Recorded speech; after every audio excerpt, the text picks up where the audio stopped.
नमस्कार जय जगन्नाथ। आज एमती कौन है जे श्रेया पनीर खाया मना करदेला। चलतु लास्ट जाए वीडियो देखते जानीपारे। तो सकाल उठ लुडु खेलुलु तापर गली लंच बनवाई। लंच आज भात ये पनीर सब्जी बनई आउट डाली डाल फ्राए करी। तापर फास्ट ये सालाड भी रखीदी करने। तो श्रेया को ये भात डाली और पनीर सब्जी देती।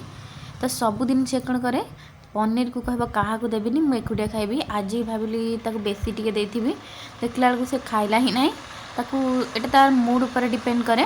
तो ये घरे आसते तो केते सारा फ्रूट आनते। श्रेया कहूँ मुझे खाइबी। ये पिठा भी आनते।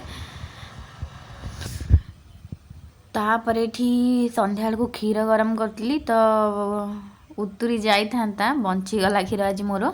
तापर ये बरकोली जोटा देसी बरकोली सेटा थिला मोर बहुत पसंद। तापर श्रेया ये गोटे किंडर जय आनला मागुली दे तो से दे भी थिला हेले कल नाई तू खा। तापर ये राति डिनर बनई भेंडी भजा आउ रुटी। जेहेतु मोर आज फास्ट थिला तो ये मु दिन सारा खाई नी। तो मो खाइबार आज थिला सागु दही चीनी और नड़िया कोरा जोटा मोर बहुत पसंद। Thanks for watching.